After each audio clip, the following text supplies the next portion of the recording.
கீதா, எனக்கு இத இன்ஸ்டால ஆர்டர் பண்ணிடேன் என கொஞ்சிக் கொண்டே வந்தாள் ராகவனின் தாய் சரோஜா.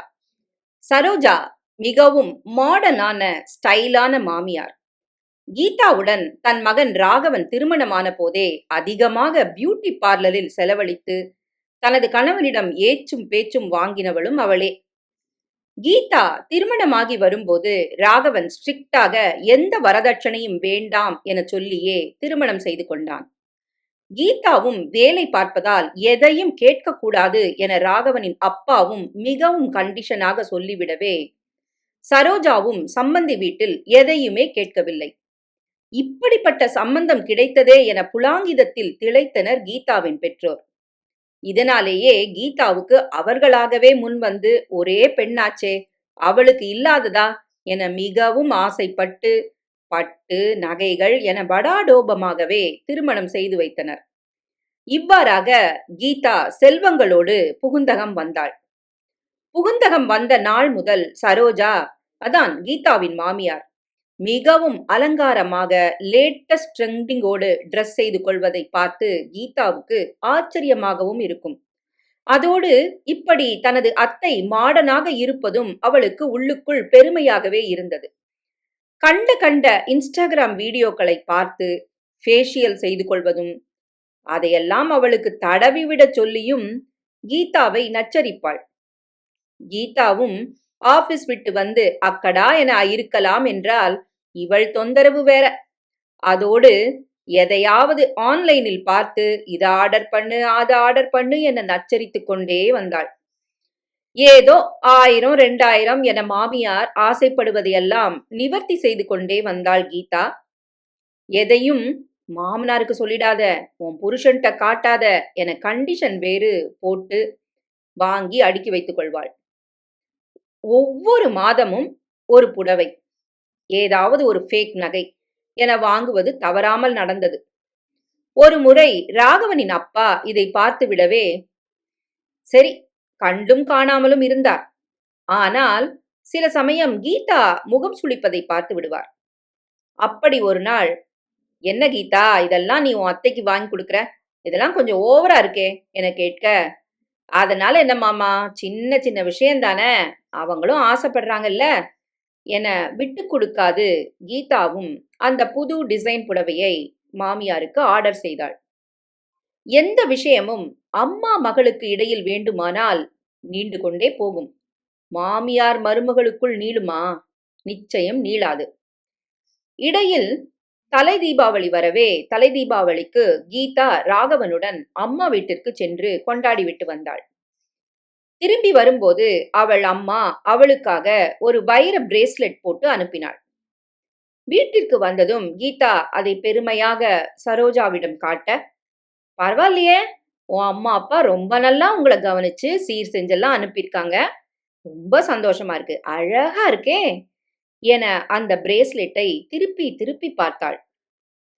பிறகு மொட்டை மாடிக்கு காற்று வாங்க செல்வது போல போய் அங்கிருந்து கீதாவை அங்கு அழைத்தாள். கீதாவும் என்ன அத்த என கிளம்ப, ராகவன் நானும் வரேனே என கிளம்ப, டேய், லேடிஸுக்குள்ள நாங்க 1000 பேசிப்போம், உன் பொண்டாட்டிய கொஞ்ச நேரம் தான் என்கிட்ட தனியா விட என குரல் உயர்த்த, ஏதோ செய்யுங்க என ராகவனும் டிவியில் ஆழ்ந்தான். தனியே கூப்பிடும் மாமியார் என்ன ஆர்டர் செய்ய சொல்ல போறாங்களோ என பதறியபடியே, இல்லை எண்ணியபடியே மாடி ஏறிய கீதாவிடம் சரோஜா, கீதா, உன்கிட்ட ஒரு விஷயம் சொல்லணும், எனக்கும் இந்த வைரம்லாம் போட்டுக்க ரொம்ப ஆசையா இருக்கு, எனக்கு சும்மா ஒரு 6 குட்டி குட்டி குட்டி கல்லு வச்ச கியூட்டா ஒரு வைர மூக்குத்தியை வாங்கிக்கூட என பட்டென்று நேரடியாகவே கேட்கவே கீதா ஆடி போய்விட்டாள். அத்தை, நீங்க கேட்கறது ரொம்ப அதிக விலை இருக்குமே, அவ்வளோ பணத்தை செலவு செஞ்சேன்னு தெரிஞ்சா உங்க மகன் என்னை கொன்னு போட்டுருவாரு. இப்பதான் நீங்க கேட்டீங்கன்னு ஐஎஃப்பில டிஷ் வாஷர் வேற வாங்கி கொடுத்து அந்த இஎம்ஐயே இன்னும் முடியல. நோ அத்தை, அதெல்லாம் முடியாது என முதல் முறையாக மறுத்துவிட்டாள் கீதா. சரோஜாவின் மனம் ஒரு நிலையில் இல்லை. தானும் எப்படியாவது ஒரு வைர மூக்குத்தி போட்டுக்கணும் என்கிற ஆசையில் மறுநாள் காலை சமையல் செய்து கொண்டிருக்கையில், கீதா, நான் இன்னொரு ஐடியா கொடுக்குறேன், நீ வாங்கி தரலாம் வேண்டாம், பேசாம உன் அப்பாட்ட கேளு. எனக்காகன்னு கேட்க வேணாம். உனக்குன்னு கேளு. வாங்கி தந்துருவாரு. அப்புறம் இங்க வந்தப்புறம் நான் போட்டுக்கிறனே என கிசுகிசுத்தாள். எப்போதுமே அமைதியாக இருக்கும் கீதாவின் உள்ளத்தில் இந்த பேராசையை சொல்லி ஆழி பேரலையை உருவாக்கிவிட்டாள் சரோஜா. கீதா அதை வெளிக்காட்டிக் கொள்ளாது, அத்தை, என் அப்பா என் மேல உள்ள ஆசையில எதையாவது வாங்கி குடுக்குறாரு. நானும் அவர்கிட்ட மிகப்பெரிய பாசம் வச்சிருக்கேன். அதோட நான் உண்மைய தவிர பொய் சொல்லி இதுவரையிலும் அவங்க கிட்ட எதுவுமே வாங்குனதில்ல. உங்களுக்காக வேணும்னா அத்தை கேட்கறாங்கன்னு கேட்டு பார்க்கிறேன். ஆனா என்னால பொய் சொல்லலாம் முடியாது என அமைதியாக ஆனால் ஆணித்தரமாக சொல்லிவிட்டாள். இதை கேட்ட சரோஜாவுக்கு எதையுமே முடியாதுன்னு சொல்லவே மாட்டாளே, இப்படி சொல்லிட்டாளே என ஆத்து ஆத்து போனது. அதோடு வைர மூக்குத்தி ஆசை இன்னும் பெரிதானது. அதனால் கீதாவை ஏதாவது சொல்லி ஏச ஆரம்பித்தாள். எதிலும் ஒன்றாக பாசத்தோடு நடமாடிய மாமியார் மருமகள் ஆட்டம் திடீரென ஆட்டம் கண்டதை ராகவனும் அவன் அப்பாவும் கவனிக்க தவறவில்லை. வைரமூக்குத்தி நாடகத்தில் சில நேரம் ராகவனும் இழுக்கப்படுவான். கீதாவை பற்றியும் அவள் அப்பன் வீட்டு திமிரில் அதிக பணம் செலவழிப்பதாகவும் ராகவனிடமே வத்தி வைக்க ஆரம்பித்தாள் சரோஜா.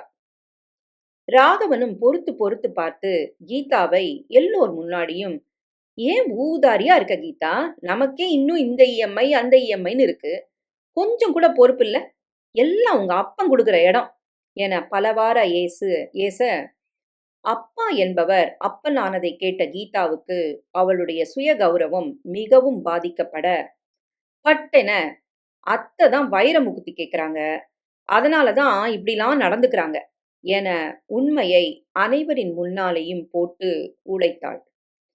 வந்ததே கோபம் ராகவனின் அப்பாவுக்கு. அதான பார்த்தேன், கொஞ்ச நாளா நீ நடந்துக்கிறதுல இருந்தே தெரிஞ்சுதே, உன் புத்திய பத்தி எனக்கு தெரியாதா, நீ கேட்ட உடனே நாங்க எல்லாத்தையும் உடனே உடனே வாங்கி கொடுத்து போக இப்போ மருமகளையும் நச்சரிக்க ஆரம்பிச்சிருக்க. உன் புத்தி தெரிஞ்சிருந்தா ராகவனுக்கு பொண்ணே எவனும் கொடுத்திருக்க மாட்டான். இவ்வளவு கேவலமான புத்தி உள்ள உன்ன என்னோட மனைவின்னு சொல்லவே எனக்கு கேவலமா இருக்கு. உன்னை விவாகரத்து செஞ்சிடலான் இருக்கேன். இனிமே என்ன, எனக்கு 3 வேளை சோறு தான் வேணும். என் மருமக எனக்கு அதை போட மாட்டாளா என்ன? இப்படி பேராசைப்படுற பொண்டாட்டி எனக்கு வேண்டாண்டா மகனே, ஒரு வக்கீல பாரு என பொங்கி எழுந்து விட்டார். சின்ன சின்ன ஊதாரித்தனமான விஷயங்களை எல்லாம் முளையிலேயே கிள்ளி எறியாமல் மனைவிக்கு விட்டு கொடுத்து விட்டு கொடுத்து விட்டு கொடுத்து நொந்து போன அந்த வயதான முதியவருக்குள் இருந்த தன்மானம் அங்கே தலைவிரித்தாடியது. வரதட்சணை என வெளிப்படையாக வாங்காமல் அதை அவ்வப்போது பெறும் கீதாவின் தட்சிணையாக மாற்றிய சரோஜா தன் குட்டு வெளிப்பட்டு விட்டதே என்ன செய்வது என தெரியாது திக்கி திணறி நின்றாள். அதற்கு பின்னும் அவளது வைர மூக்குத்தி ஆசை ஒழிந்திருக்குமா? வாசகர்கள் உங்களிடமே விட்டு விடுகிறேன்.